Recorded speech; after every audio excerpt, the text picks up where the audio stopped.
Minister oba omuntu omulala yenna talina buyinza busazaamu kyapa. Obuyinza obusazaamu ekyapa buli mu bantu babiri. Okusooka ye commissioner wa land registration oyo nga yesigama Kawairo kitujja kuyita section 88 eya Land Act. Mwalina obuyinza okusazaamu ekyapa kyonna era Akawairo ako kamuwa nangeri ki gyayitamu okukisazaamu.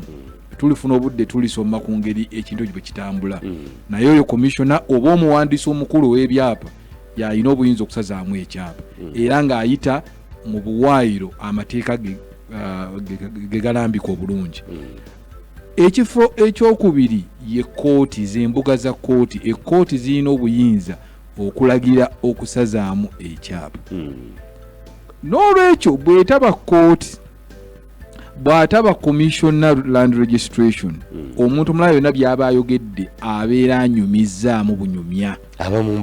Abeera mu mboozi eyinza okusesa abantu, kuba emboozi zonna zetumya buli lunaku zisa abantu naye tezibaako na effect yonna.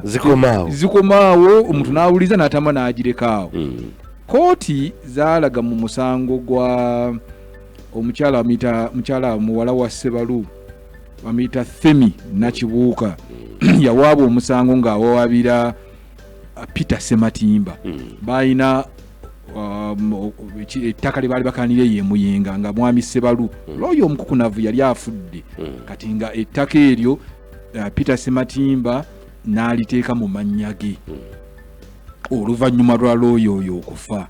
Kati muwala we n'agenda mu kooti. Ssebalu yali yazaala omwana omu yekka, oyo omuwala Themi Nakibuuka n'agenda mu kooti n'agamba bannange nedda ono akyusa atya ekyapa nga ne taata amaze kufa. Biki kooti mu musango ogwo nezigamba ti ng'ayagala obeeko bye bamukolera. Kooti zagamba nti ne tuba nga tuyina okunyola okw'amaanyi nga muddala mu butuufu tunakuwali wamu naawe. Tetuyinza kujjawo bulambike buliwo bulaga nti kati mu kyapa omuwandiise ye Sematimba. N'olwekyo okutuuka nga tuwuliriza omusango ne tusalawo nti ye oba yawandiisa mu bukyamu kati yali ku kyapa era yennannyini. Ekyo kitegeeza ki? Nti omuntu yenna omuwandiise ku kyapa yabeera nnannyini. Gwe omulala era tosobola kugamba mutali si yennannyini nti kati ndagidde aveeko nga munnaffe oyo bwe yalabika nga bwe yali agezaako okulaga. Ekyapa kitwogerako kiri mu mannya ga Kabaka wa Buganda. N'olwekyo teri ayinza kulowooza mbu obwo bwannannyini buyinza okukyuka kubanga waliwo minisita ayogedde. Ebyo by'abakoze tuyita kunyumya mbunyumya. Ekyokusatu yalabika nga alina baagabira nti ndagidde gundi ettaka bamuweeko yikabwe. Ettaka tumanyi mu Uganda lifunibwa litya? Terifunibwa ku biragiro bya minisita nti minisita alagidde. Ate ettaka erya mayiro terifunika na bwe lityo, teyatirifunikanga ku bwe lityo. Lina ebiwandiiko, lina amakubo. Minisita waffe gwe mmanyi obulungi gamanyi.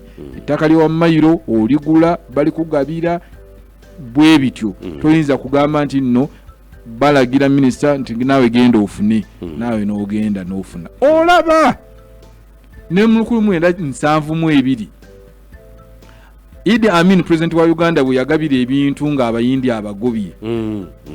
Era ebintu ebyo abamu kye batamanya yabigaba ng'ayita mu tteeka. Yateekawo decree eyagaba ebintu ebyo. N'olwekyo kitegeeza nti ensi bwe betambulya amateeka ge galamula. Si nti ku muntu kati ngambye.